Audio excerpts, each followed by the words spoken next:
Hello and welcome. Today I'd like to show you this elm warbow which I recently finished, and it is made from a piece of Wych Elm with cow horn knocks and is my second warbow and third wooden bow, and I just wanted to show it quickly, talk through the issues that I had, which is just as much for my own benefit to look back upon as perhaps for you if you're a beginner like myself and maybe want to avoid these problems. Firstly, the entire idea with this bow was to get to 130 pounds originally, because I'd seen in Mike Lode's excellent book Warbows that Wych Elm bows were made or are made of 160 pound, roughly in that dimension, and I just wanted to go for 130 pounds to have another step up in terms of warbow training.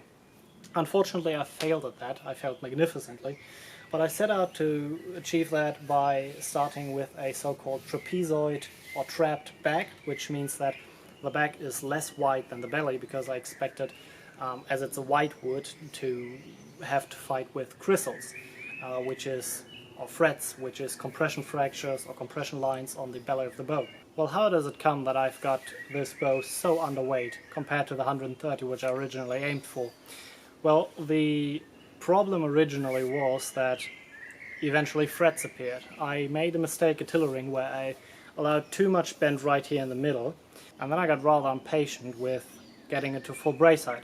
So I overpulled it while it wasn't ready because it had too much bend in the middle, not enough in the outer limbs. I wanted to get it to brace height, which with the string that I had, which stretched enormous amounts, I had to get the bow quite far back. So I pulled it so far back that I eventually got the string on, released it, and by the time I did that, it had developed crystals. Actually, there's a tiny little bit of a pin knot right here.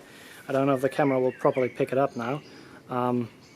Right here, which is the exact geometric center of this bow, and I thought that was a lovely touch and a bit of character on this bow, but it got a crystal right there, and afterwards, following that, some more crystals along the belly, and subsequently I tried to remove those partially and corrected the tiller, but eventually they reappeared.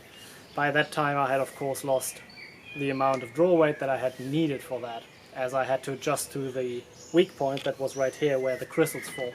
So it was effectively only my fault for messing up on the tillering process and trying to go too far too quickly with the bracing and trying to get it there and just pulling on it hard enough so that it formed.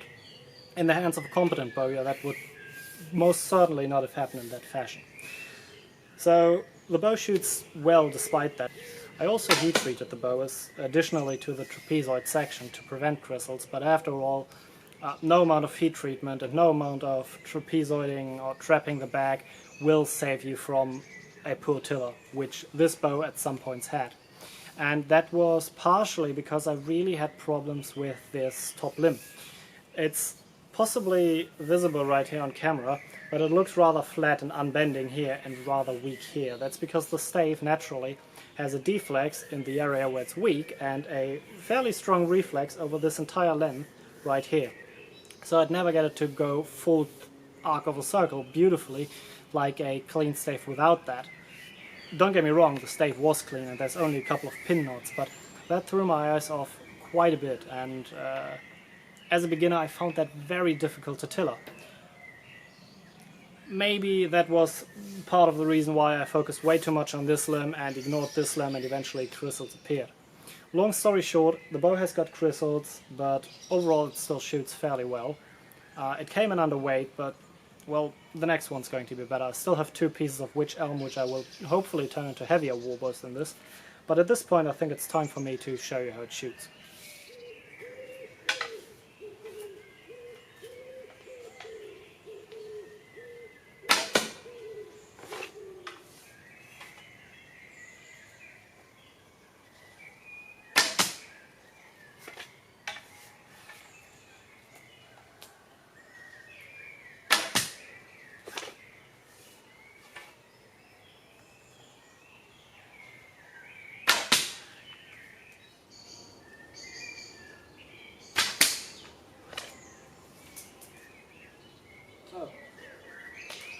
I can't shoot this one.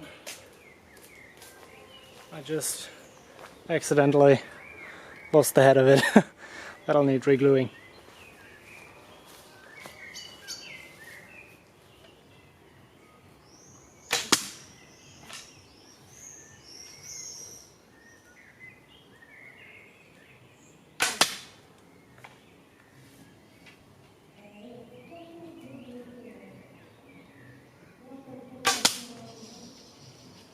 Alright, that was it. Thank you for watching. I hope you enjoyed. If you did, leave a like, comment, subscribe, anything like that. If you have any questions, just post them down below and try and get back to you. And until then, happy shooting. Goodbye.